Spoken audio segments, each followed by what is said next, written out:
तेरी वाणी जीवन की रोटी, नैनों की ज्योति अंधेरा मिटाती।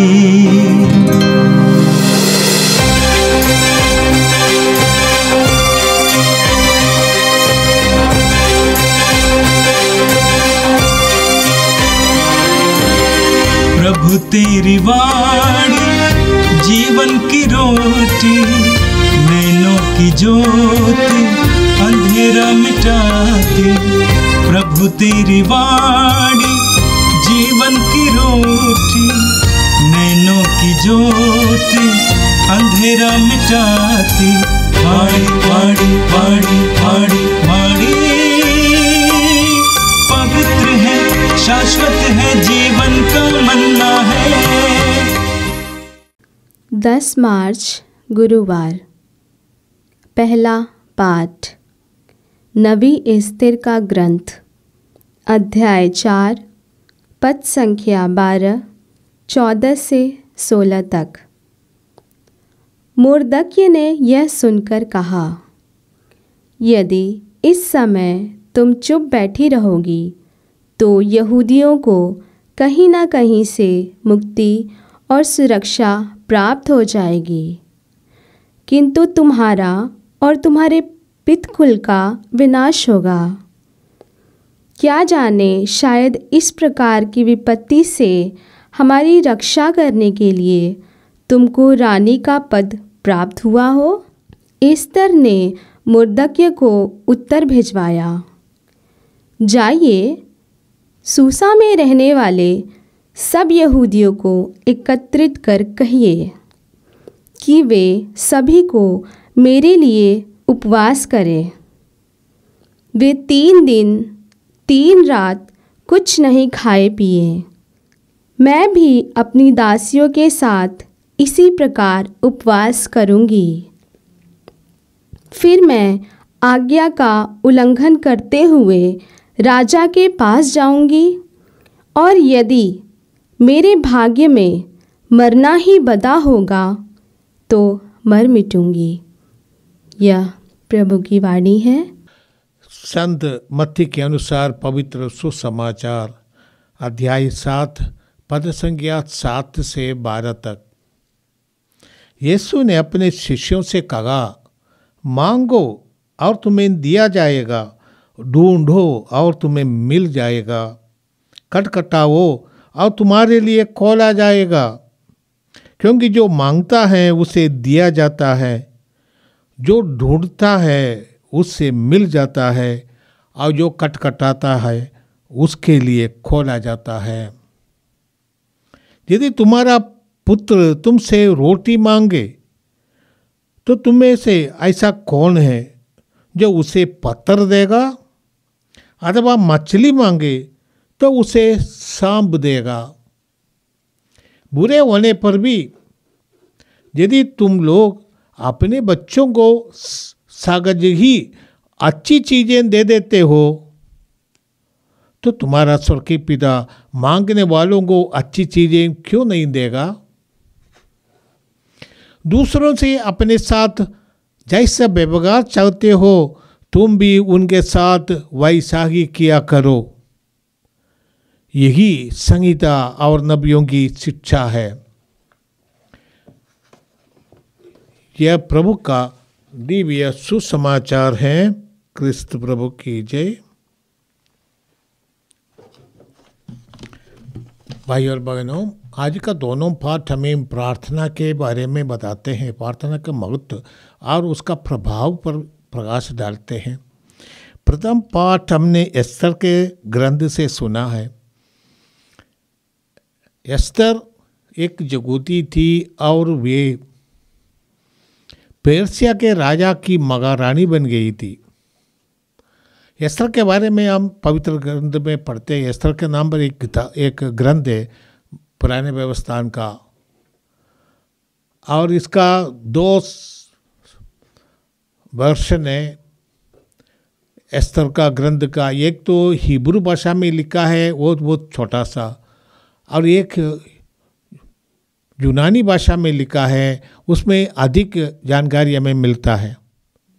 पुराने व्यवस्थान के ग्रंथों की मान्यता में कैथोलिक कलीसिया और दूसरे जैसे प्रोटेस्टेंट वालों में कुछ फर्क है, यहूदियों से भी थोड़ा फर्क है। जो यूनानी भाषा में किया है उसमें बहुत ज़्यादा जानकारी है। यहूदी भी हमारे इस वर्षन से बहुत कुछ जानकारी प्राप्त करते हैं। यहूदियों का उत्पीड़न करने के लिए, उनका सर्वनाश करने के लिए पर्शिया के महामंत्री, उसका नाम है हामान, उन्होंने षड्यंत्र रचा। क्योंकि राजा के दरबार में काम करने वाला मर्दकोई नामक एक व्यक्ति जो यहूदी है, परंतु वो इनका साष्टांग प्रणाम नहीं करते।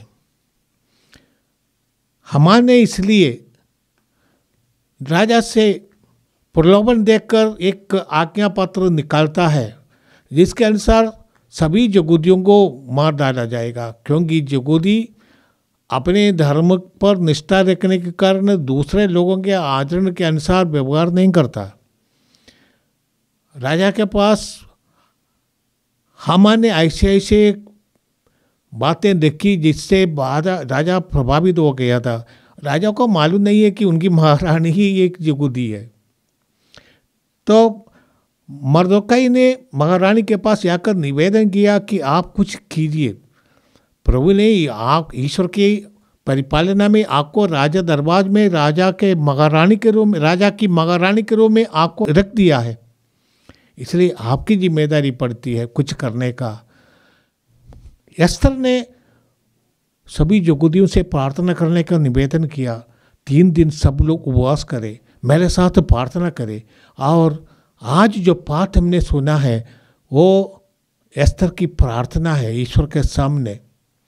ऐसा प्रार्थना करते हुए अपने लिए, अपनी जनता के लिए प्रभु से निवेदन करती है, बचाव के लिए, उनकी सुरक्षा के लिए। और हम जानते हैं एस्थर के ग्रंथ से हमें मालूम पड़ता है कि ईश्वर ने यहूदी जाति की रक्षा की और उनका दुश्मन हामान को मृत्युदंड मिला उनके षड्यंत्र के कारण। ये त्योहार वो लोग पुरीम के नाम के मनाते हैं। पुरीम का अर्थ है कि चिट्ठी डालना, लौट डालना।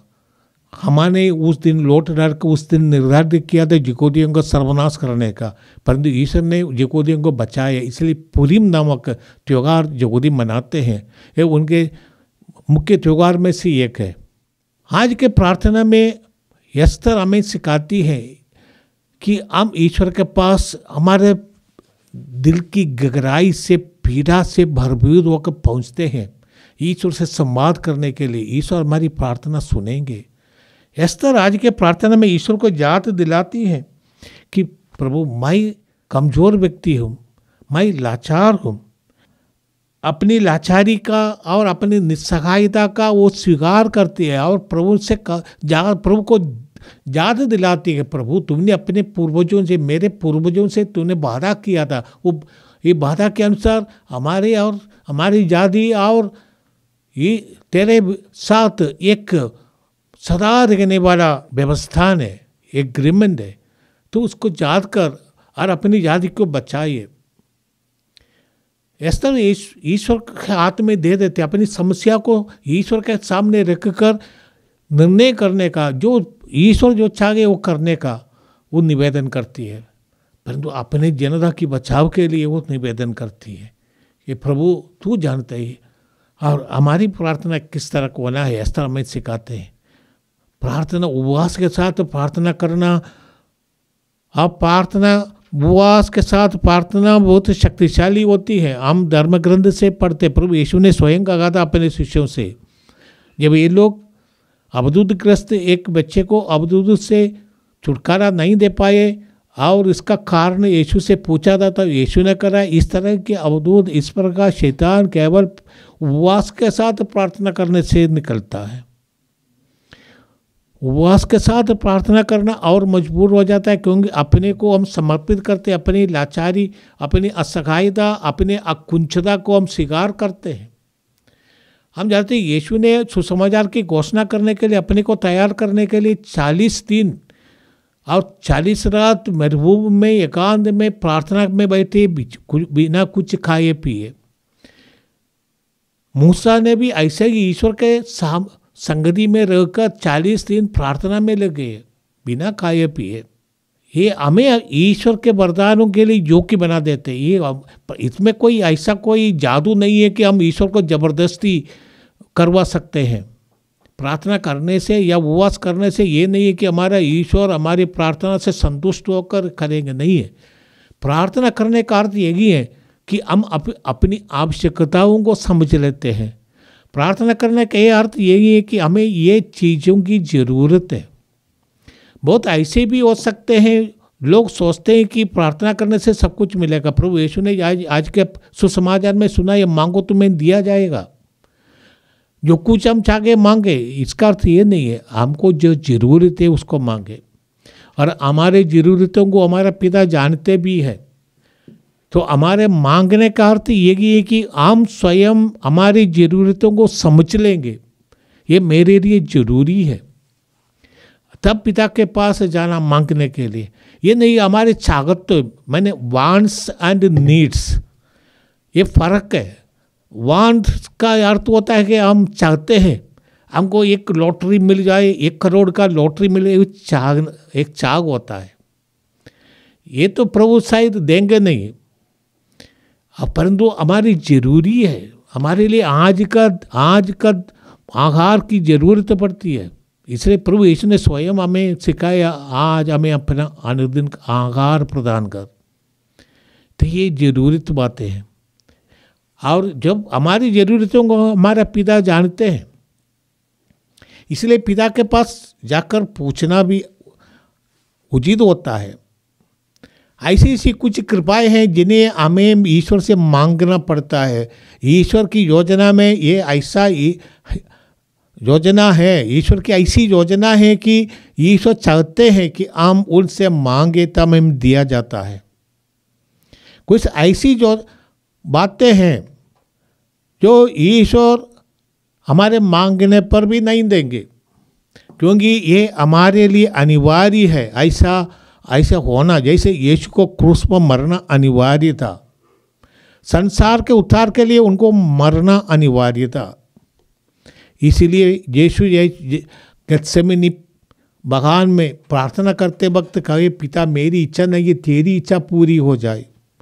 3 बार यीशु ने अनुरोध किया पिता से, एक प्याला यदि आप चाहते तो मुझसे दूर हो जाए, क्योंकि यीशु जानते हैं कि ये प्याला पीना इतना आसान नहीं है।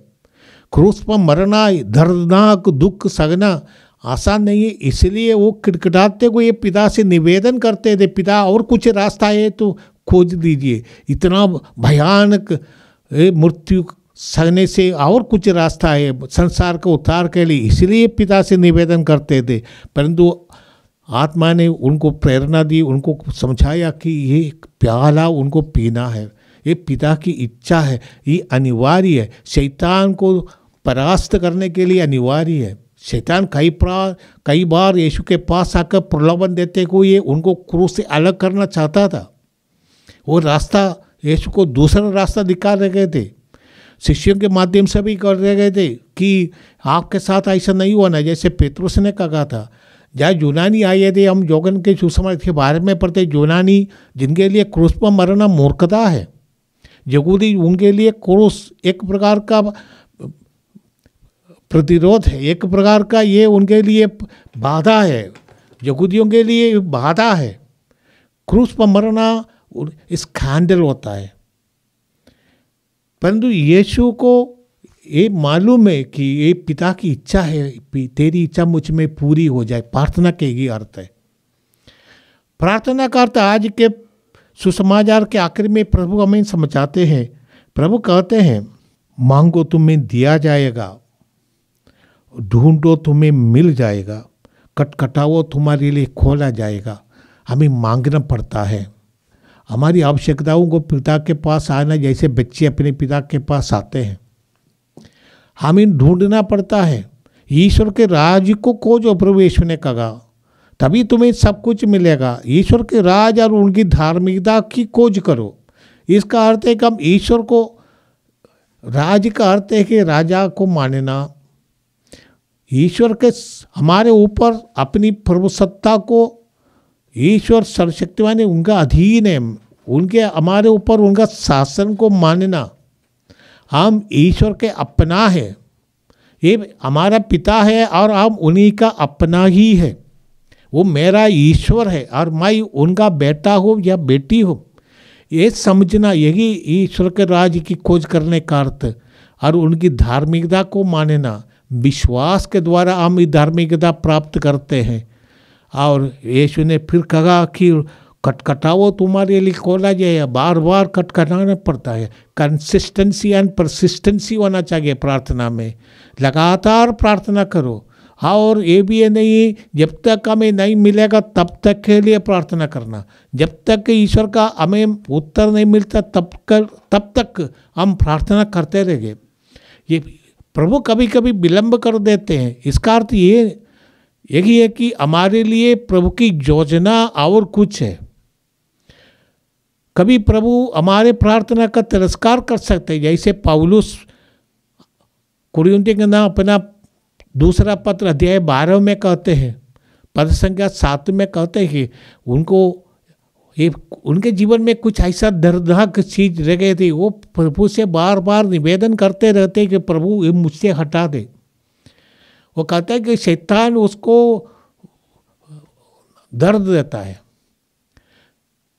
तो ईश्वर ने उनसे कहा, प्रभु ने उनसे कहा, मेरी कृपा तुम्हारे लिए पर्याप्त है। और ये कृपा, ये जो समस्या उनके सामने है वो तुम्हारी भलाई के लिए। पौलुस से समझ लिया, प्रभु की कृपा हमें बदल देता है और हमारे लिए दुख सहने के लिए भी शक्ति प्रदान देते हैं। ये प्रभु की कृपा है। यीशु को क्रूस ढोने की शक्ति पिता से प्रार्थना करने के बाद मिला। और हम जानते हैं कि यीशु इसके बाद प्रसन्न मुख से, प्रसन्नता से पिता की इच्छा पूरी करने के लिए क्रूस ढोने के लिए तैयार है। कोई कंप्लेंट नहीं, कोई शिकायत नहीं। तो खटखटाने का ये अर्थ है। खटखटाने का अर्थ हमें पौलुस दिखाते हैं। प्रेरितों का कार्यकाल बताया 16 में पढ़ते हैं, पौलुस और सिलास कुरिन्थ में बंदी गृह में बांधे गए थे। वो लोग जबरदस्ती प्रभु की स्तुति आराधना करने लगे। जोरदार प्रभु की स्तुति आराधना करने, खटखटाने का ये अर्थ होता है जोरदार प्रभु के निवेदन करते रहो विश्वास के साथ। और हम जानते हैं इसका फल क्या हो गया। जेल के फाटक खुल गया, आंधी तूफान आ गया, भूकंप आ गया और सभी बंदी मुक्त हो गए थे। ईश्वर की शक्ति प्रार्थना में निहित है, वो प्रकट हो जाता है हमारे जीवन के लिए। प्रभु ने हमें बार बार कहा, प्रार्थना करो, जागते रहो, प्रार्थना करो। और आज प्रभु हमें एक मंत्र सिखाता है, दूसरों से अपने साथ जैसा व्यवहार चाहते हो तुम भी उनके साथ वैसा ही किया करो। यही धर्म का अर्थ। इसके पहले दार्शनिक लोगों ने कहा तुम दूसरों के साथ ऐसा व्यवहार मत करो जो तुम उनसे नहीं चाहता है। वो हमें कुछ करने की ज़रूरत नहीं पड़ता है। मैंने हम दूसरों के साथ धोखा मत करो का अर्थ है कि हमें कुछ करने का नहीं है। हम बिना कुछ किए ही हम धर्मी बन जाता है। परंतु यीशु हमें यह सकारात्मक आज्ञा देते हैं। हमें उनके साथ ऐसा व्यवहार करना चाहिए जो हम दूसरों से चाहते हैं। हमें कुछ करना पड़ता है, हमें कुछ नहीं करना नहीं, हमें कुछ करना है। दूसरों के साथ ऐसे व्यवहार करो। प्रभु ने एक दृष्टांत सुनाया था, भले समाधि का दृष्टांत, उसने कुछ किया। हमें भी दूसरों के साथ सहानुभूति के व्यवहार करना है, दूसरों का मदद करना है। यदि हम ईश्वर से मदद चाहते हैं, ईश्वर से हम कृपा चाहते हैं, तो हमें भी दूसरों के प्रति कृपालु होना है, दूसरों का मदद करना है, उसको दुख को समझना और उनके आवश्यकताओं को पूरी करना, ये एक जिम्मेदारी होती है।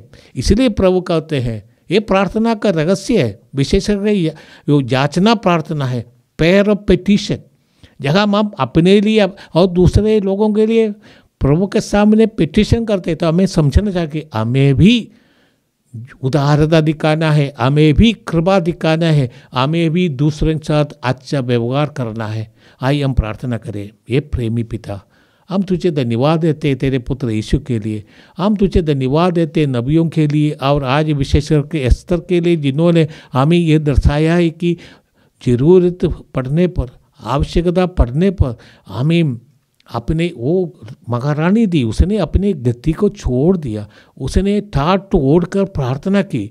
जैसे कल के प्रथम पाठ में हमने सुना था, निनेवे के राजा ने अपना राज्य के वस्त्र छोड़कर ठाट तोड़कर उन्होंने तपस्या की, प्रार्थना की, उपवास किया।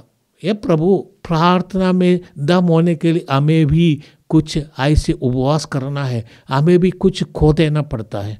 ये प्रभु हमें प्रार्थना करना सीखा। प्रेरणा ने प्रभु से ये मांगा था, प्रभु हमें प्रार्थना करना सीखा, क्योंकि उन्होंने यीशु की प्रार्थना को सुना और उसका असर को देखा है। और दूसरे लोगों के जैसा नहीं था यीशु की प्रार्थना, उनके प्रार्थना में ऐसा ही पिता से वो इतना वो संपर्क में था और पिता उनसे बातचीत कर रहा है। ये प्रभु हमें भी उसी तरह की प्रार्थना करना तू सीखा। ये प्रभु हमें भी प्रार्थना करना सीखा। ये वर हम मांगते हैं हमारे प्रभु क्रिस्त के द्वारा, आमीन। प्रभु तेरी वाणी जीवन की रोटी, नैनों की ज्योति अंधेरा मिटाती, वाणी वाणी वाणी वाणी वाणी